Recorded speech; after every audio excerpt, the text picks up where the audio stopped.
হঠাৎ ঠন ঠন করে দরজার শিকল নাড়ার শব্দে ঘুম ভেঙে গেল আমাদের।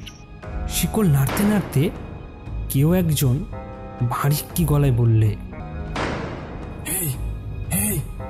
কে আছে ভেতরে? দরজা খুলুন বলছি। দরজায় দমাদম লাথি পড়তে থাকলো। অগত্যা উঠতেই হলো। তিনজনে পা টিপে টিপে দরজার কাছে গিয়ে খিলটা খুলতেই দরজাটা সশব্দে দু হাট করে খুলে গেল।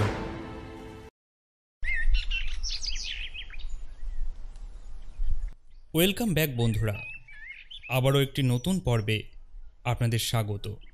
আশা করছি সকলে ভালো আছেন। তো আজ যে গল্পটা আপনাদের শোনাতে চলেছি সেটি ভীষণ রোমাঞ্চকর একটা গল্প। গল্পটি একটি পুরনো ভাঙা বাড়িকে কেন্দ্র করে। সেই রাতে তিন বন্ধুদের সাথে কি হলো সম্পূর্ণ ঘটনা দেখতে আজকের ভিডিওটি প্রথম থেকে শেষ পর্যন্ত দেখুন। আশা করছি গল্পটা আপনাদের সকলের ভালো লাগবে। তো শুরু হচ্ছে আজকের গল্প, পোড়ো বাড়ি।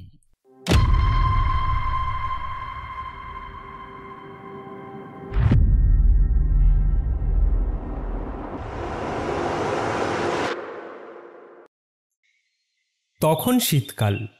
কোনো এক ছুটির দুপুরে আমি নবনির্মিত দোতলার ঘরে শুয়ে পত্রপত্রিকার পাতা উল্টাচ্ছি। এমন সময় আমার এক বন্ধু তারক এসে বলল, এই দেখ, এটা দেখেছিস? আজকের কাগজে বেরিয়েছে। আমি চেয়ে দেখলাম খবরের কাগজে সম্পত্তি বাড়ি জমি বিভাগে ছোট্ট একটা বাড়ি বিক্রির বিজ্ঞাপন। বিজ্ঞাপনের হেডিং হচ্ছে ভুতুড়ে বাড়ি।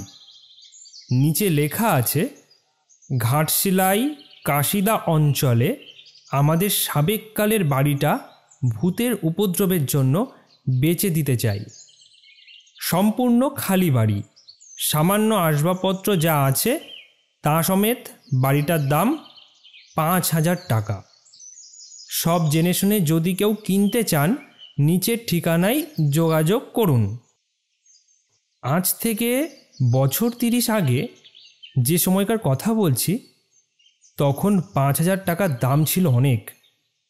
কাজেই 5,000-এ যখন বাড়িটা বিক্রি হচ্ছে তখন নিশ্চয়ই বেশ বড় বাড়ি। আমি কাগজটা রেখে উঠে বসলাম। বললাম, বেশ অভিনব বিজ্ঞাপন তো, আর বাড়ির মালিকও তো খুব সৎ বলে মনে হচ্ছে। কেননা তিনি যখন সব কিছু জানিয়েই বাড়িটা বিক্রি করছেন তখন নিশ্চয়ই কোনো জোচ্চুরি বুদ্ধি তার নেই। কিন্তু মুশকিল হচ্ছে, দেখে আমাদের লাভ কি?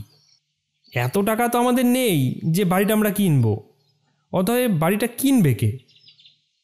তারক বলল, বাড়ি কেনার লোকের কি অভাব আছে রে?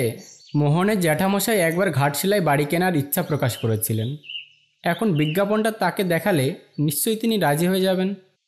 আর ভৌতিক ব্যাপার স্যাপার সেগুলো তাকে যুক্তিতর্ক দিয়ে নস্যাৎ করিয়ে দিলেই হবে। মোদ্দা কথা হচ্ছে এই সুযোগে ঘাটশিলায় একবার ঘুরে আসা।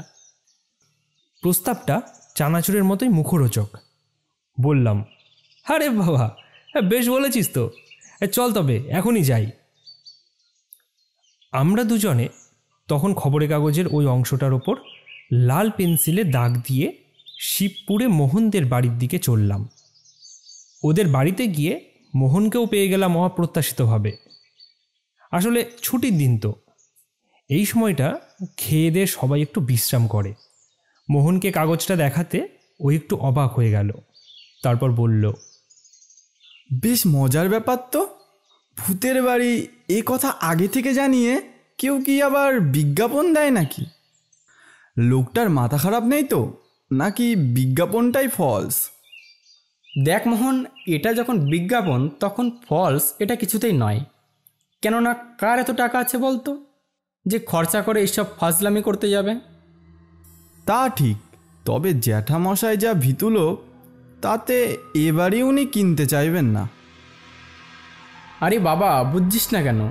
ভূত ওসব বাজে।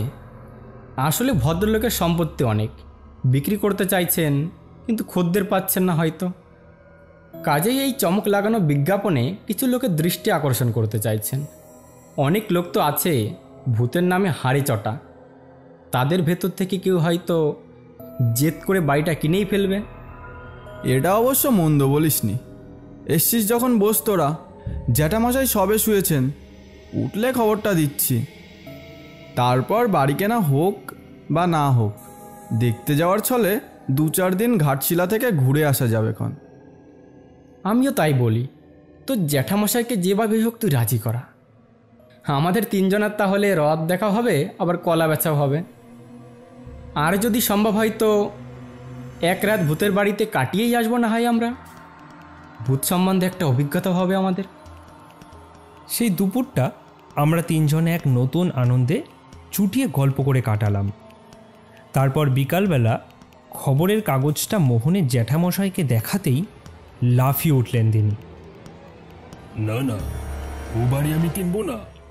আমি টাকা দিয়ে জিনিস কিনবো, ওসব ঝামেলার মধ্যে কেন যাবো আমি? আর তাছাড়া তোমরা আজকালকার ছেলেরা ভূত প্রেত মানো না বটে, কিন্তু আমি মানি। কেননা আমি নিজে ব্যক্তিগতভাবে অনেক সময় ভূতের অস্তিত্ব অনুভব করেছি। তাই বলি, কি দরকার বাবা ওসবের মধ্যে যাওয়ার? তবে ঘাটশিলার একটা বাড়ি কেনবার ইচ্ছা আমার আছে। আমি বরং তোমাদের কিছু টাকা দিচ্ছি, তোমরা 3 জনে দিন কত ঘাটশিলা গিয়ে ঘুরে এসো। আর যদি কোথাও ভালো কোনো বাড়ি খোঁজখবর পাও তো দেখে এসো, পরে দরদাম করে কেনা যাবে।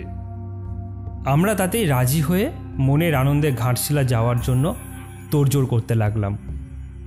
পরদিন বেলা 11টায় নাগপুর প্যাসেঞ্জারে, বর্তমানে কুর্লা এক্সপ্রেস চেপে আমরা ঘাটশিলার দিকে রওনা হলাম।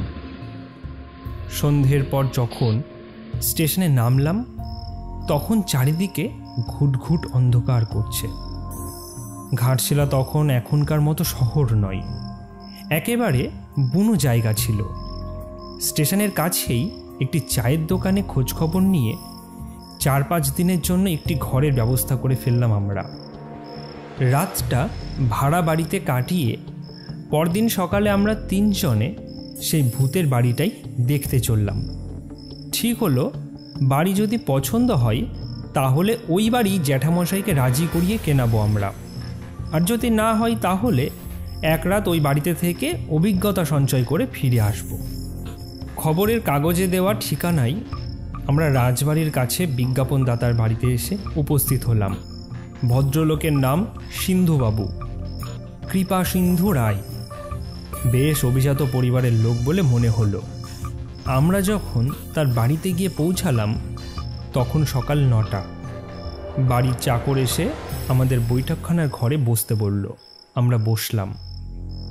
একটু পরেই সর্বাঙ্গে শালমুড়ি দিয়ে মধ্যবয়সী সিন্ধুবাবু এসে বসলেন আমাদের সামনে।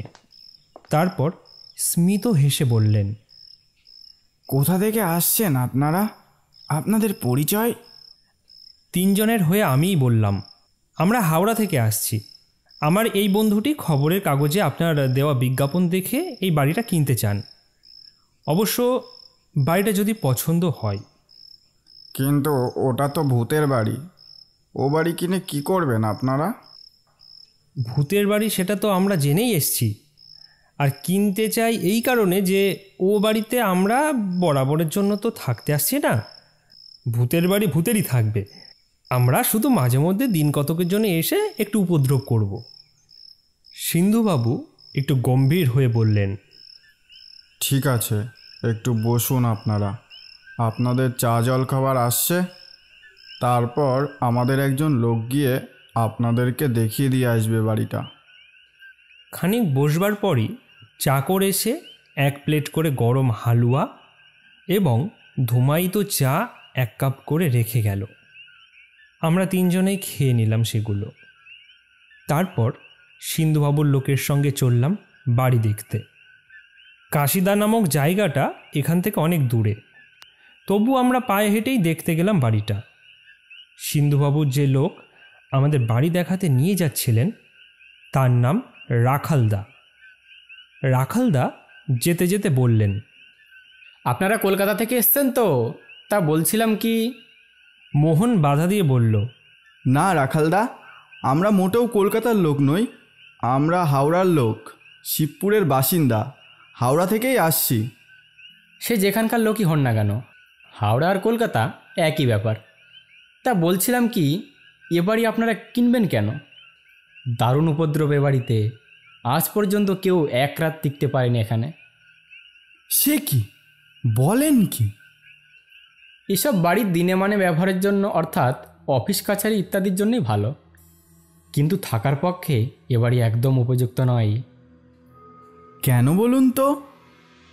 শুনুন তবে, সিন্ধুবাবুরা এই অঞ্চলের অত্যন্ত প্রভাবশালী লোক। ঘাটশিলা এবং এর আশেপাশে বেশ কয়েকটি বাড়ি আছে এনাদের। কাশিদার এই বাড়িটা সিন্ধুবাবুদের সাবেককালের বাড়ি। ওর কাকা আর কাকিমার মধ্যে প্রায় খুব ঝগড়াঝাটি হতো। এই বিবাদ সূত্রেই সিন্ধুবাবুর কাকা এক রাতে আগুনে পুড়ে আত্মহত্যা করেন। সেই থেকেই এই উপদ্রব। তার উপদ্রব এমনই চরম পর্যায়ে পৌঁছালো যে কাকিমা ঠিক করলেন গয়ায় গিয়ে পিণ্ডি দিয়ে আসবেন। কিন্তু সেখানেও নানা ঝামেলা। যাত্রাপথে ট্রেনের কামরাতেই কাকিমা স্বপ্ন দেখলেন কাকাবাবু তাকে ভয় দেখিয়ে গয়ায় যেতে মানা করছেন। কিন্তু সেই স্বপ্নকে তিনি আমল না দিয়েই গয়ায় নেমে পান্ডা ঠিক করে সর্বাগ্রে চললেন প্রেত সেলাই পিণ্ডি দিতে। আর সেই সময় টাঙ্গা গেল লরির ধাক্কায় উল্টে। কাকিমা পায়ের হাড় ভেঙে হাসপাতালে গেলেন। পিণ্ডি দেওয়া তো হলোই না, উল্টে 6 মাসের ওপর হাসপাতালে থেকে ভাঙা পা নিয়ে ফিরে এলেন ঘাটশিলায়। তারপর একদিন ছাদ থেকে পড়ে তিনিও মারা যান। সেই থেকে ওই বাড়িতে যে থাকতে গেছে সেই নানা রকম ভয় পেয়ে পালিয়ে এসেছে। বলেন কি? হ্যাঁ, রাত দুপুরে এমন সব কাণ্ড কারখানা হয় ও বাড়িতে। কোনো সুস্থ মানুষের পক্ষে তো চোখ মেলে দেখার ব্যাপারই নয়। একবার টাটানগর থেকে একদল ছেলে জোর করে ওই বাড়িতে থাকবে বলে এসেছিল, কিন্তু পরের দিন সকালে তাদের কাউকে আর দেখা যায়নি ওখানে। সে কি, ভূতেরা খেয়ে ফেললো নাকি তাদের? না, রাত শেষ হওয়ার আগেই তারা পালিয়ে বাঁচে।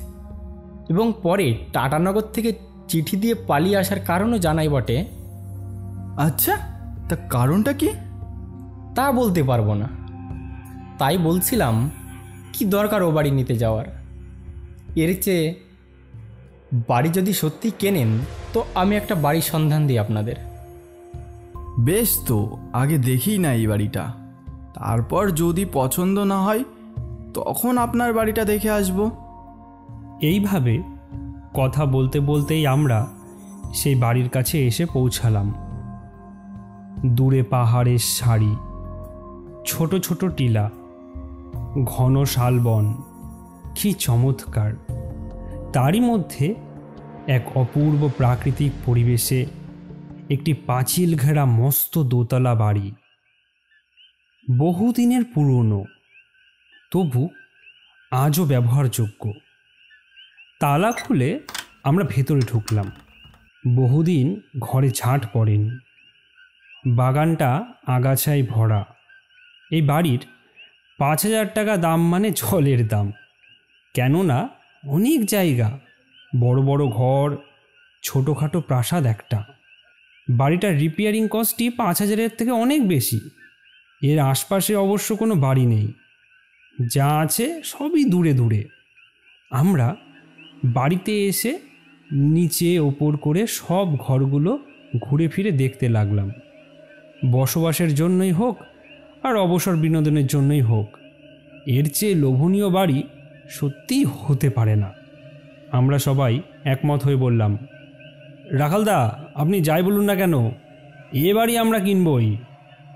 মোহন বলল, আরে শুধু তাই নয় রাখালদা, আমরা যে কয়দিন এই ঘাটশিলায় আছি সে কদিন এই বাড়িতেই থাকবো।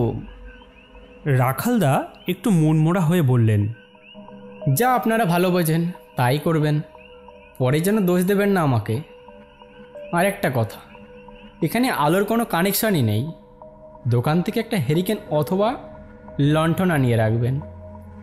এই বলে আমাদের হাতে চাবি দিয়ে চলে গেলেন রাখালদা। এরপর এক সময় আমরাও আমাদের সেই ভাড়া করা বাড়িতে গিয়ে মালপত্র যা ছিল নিয়ে চলে এলাম এখানে। তারপর সারাদিন ধরে এ ঘর সে ঘর, নিচে ওপর এই করতে লাগলাম। সম্পূর্ণ বাড়িটা আমাদের দখলে পেয়ে মনের ভাব এমনই হলো যেন বাড়িটা আমাদেরই হয়ে গেছে। ইতিমধ্যে আমাদের এই বাড়িতে আসতে দেখে কিছু কৌতূহলী মানুষও উকিঝুঁকি মারতে লাগলো এদিক সেদিক থেকে। সবাই যখন শুনল আমরা এ বাড়ি কিনতে চাই, তখন সবাই অবাক হয়ে গেল। সবাই এক বাক্যে বারণ করতে লাগলো এ বাড়িতে না থাকা বা এ বাড়ি না কেনার জন্য। সবাই বলল, বাড়িটা সত্যিই উপদ্রবের বাড়ি। হ্যাঁ হ্যাঁ হ্যাঁ হ্যাঁ। না হলে কখনো এত কম দামে এত বড় একটা বাড়ি এখানে এতদিন খালি পড়ে থাকে।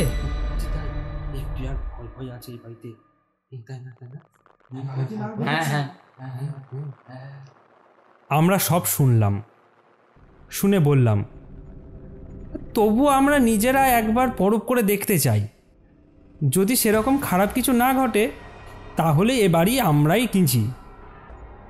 অবশেষে আমাদের জেদ দেখে দু একজন একটু অন্য সুরে বলল, তাই একান্তই যখন কিনবেন আপনারা তখন 2-1 রাত এখানে থেকেই দেখুন। বাড়িটার বদনাম আছে ঠিকই, তবে সচরাচর কেউ তো থাকে না। এইভাবে মানুষজন সাহস করে এলে থাকতে থাকতে কি হয় কে বলতে পারে। দেখাই যাক না এতদিনে ভূতের উপদ্রব একটু কমেছে কিনা। হ্যাঁ হ্যাঁ, সাহস করে থেকেই যান। তাছাড়া আমরা যখন জেনে গেছি তখন আমরাও একটু সজাগ থাকব। যদি বেশি ভয়টাই পান তো ছাদে উঠে জোরে জোরে চেঁচাবেন, দল বেঁধে ছুটে আসবো আমরা, কেমন? আমরা জানলা দরজা বন্ধ করে ঘরে আলো জেলে 3 বন্ধুতে এই নির্জন বাড়িতে সত্যিকারের ভূত এলে কিভাবে মোকাবেলা করব সেই নিয়ে আলোচনা করতে লাগলাম। অনেক রাত পর্যন্ত আলোচনা করে যখন দেখলাম সব ভো ভা, তখন তক্তাপোষে পাতা বিছানায় মশারি খাটিয়ে আমরা 3 জনে জড়াজড়ি করে লেপ চাপা দিয়ে শুয়ে পড়লাম। শোয়ার সঙ্গে সঙ্গেই ঘুম। রাত তখন কত তাকে জানে। হঠাৎ ঠন ঠন করে দরজার শিকল নাড়ার শব্দে ঘুম ভেঙে গেল আমাদের। শিকল নাড়তে নাড়তে কেউ একজন ভারিক্কি গলায় বললে, হেই হেই, কি আছে ভেতরে? দরজাটা খুলুন, দরজাটা খুলুন বলছি। আমরা 3 জনেই উঠে বসলাম। মোহন বলল, কে কে ওখানে? কে তো দেখতেই পাবেন, দরজাটা খুলুন।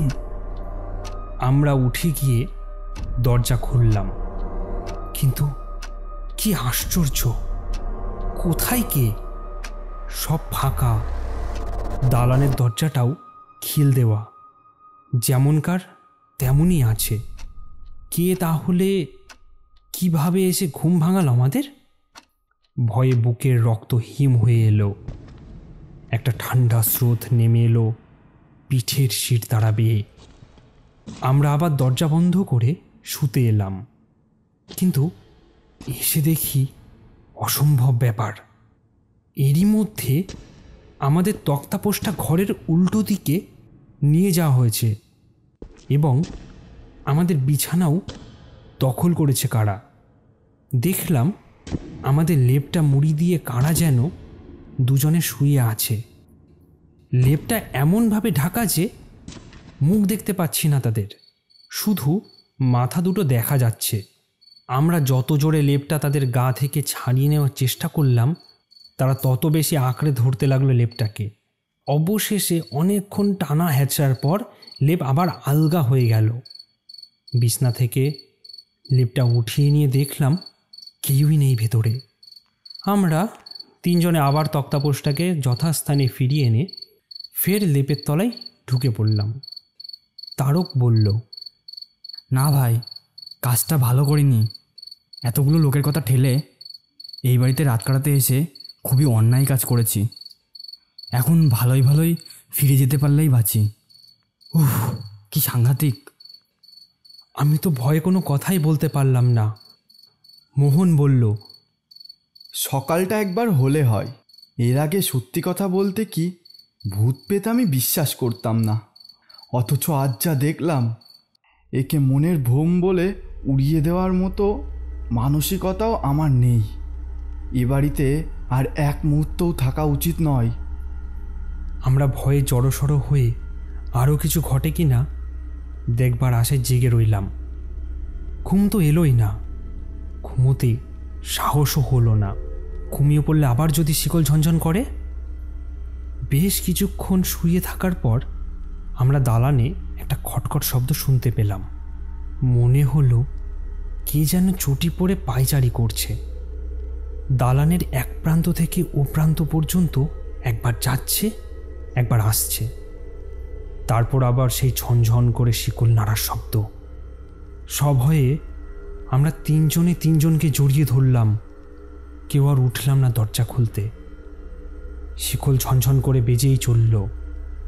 তারপরই শোনা গেল আবার আগের মতোই ক্রুদ্ধ কণ্ঠস্বর। কারা আছে ঘরের ভিতরে?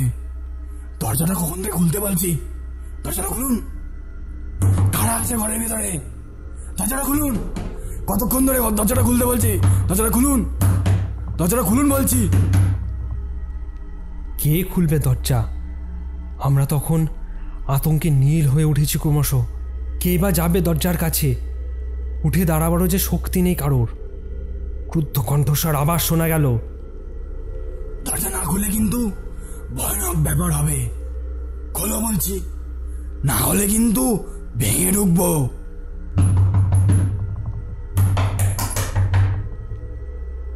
বলার সঙ্গে সঙ্গেই দরজায় দমাদম লাথি পড়তে থাকলো। অগত্যা উঠতেই হলো। তিনজনে পা টিপে টিপে দরজার কাছে গিয়ে খিলটা খুলতেই দরজাটা সশব্দে দু হাট করে খুলে গেল। মনে হলো কেউ যেন ওদিক থেকে জোরে ধাক্কা দিয়ে দরজাটা খুলে দিল। সে কি দারুণ শব্দ! গোটা বাড়িটা কেঁপে উঠল বুঝি। কিন্তু তা না হয় হলো, আবার তো সেই আগের মতোই ভো ভা। কেউ কোথাও নেই। এই শীতেও গায়ে ঘাম দিল তখন। এরপরে আর বিছানায় ফিরে যাওয়ার মতো মন বা সাহস নেই। সেখানেও তো ওই আগের মতোই খারাপ ব্যাপার ঘটবে, অর্থাৎ লেপ নিয়ে টানাটানি। কি যে করি! পরস্পরের মুখ চাওয়াচাই করছি। এমন সময় হঠাৎ আমাদের লণ্ঠনটা কে যেন আছাড় মেরে ভেঙে ফেলল ঘরের ভেতর। অন্ধকার, ঘন অন্ধকারে ঢেকে গেল চারিদিক। আমরা সঙ্গে সঙ্গে মনস্থির করে ঘরে ঢুকে অন্ধকারেই হাতড়ে যে যা জামা প্যান্ট পরে নিলাম। মোহনের টর্চ ছিল, টর্চ জেলে হাত ঘড়িটা দেখে নিলাম। রাত তখন 2:30। এখনই পালাতে হবে এখান থেকে, না হলে যে কোনো মুহূর্তে ভয়ানক কিছু একটা ঘটে যেতে পারে। ওদিকে বারান্দার দরজাতেও তখন দমাদম লাথি পড়তে শুরু করেছে। লাথির পর লাথি, আর তার সঙ্গে সঙ্গে সেই প্রচণ্ড ধমকানি। খোলো বলছি, খোলো, দরজাটা খোলো বলছি, খোলো, না হলে কিন্তু ভালো হবে না। আমরা কোনো রকমের দরজা খুলেই এক লাফে বাইরের বাগানে এসে পড়লাম। তারপর পেছন ফিরে দেখি দালানের দরজার কাছে আগুনে পোড়া ঝলসানো চেহারাটার এক বিকট মূর্তি দাঁড়িয়ে আছে। মানুষ তাকে বলবো না। মানুষ কখনোই এত কুৎসিত দেখতে হয় না, মানুষ কখনো এত দীর্ঘ হয় না, মানুষের চোখ দিয়ে কখনো এত আগুন বেরোয় না। আমরা বেশিক্ষণ চেয়ে থাকতে পারলাম না সেদিকে। বাগানের দরজার খিল খুলে বাইরে বেরিয়ে হাঁপ ছেড়ে বাঁচলাম। অদূরে একটা আদিবাসী বস্তি ছিল। বাকি রাতটুকু সেখানে কাটিয়ে ভোরের ট্রেনেই হাওড়াই।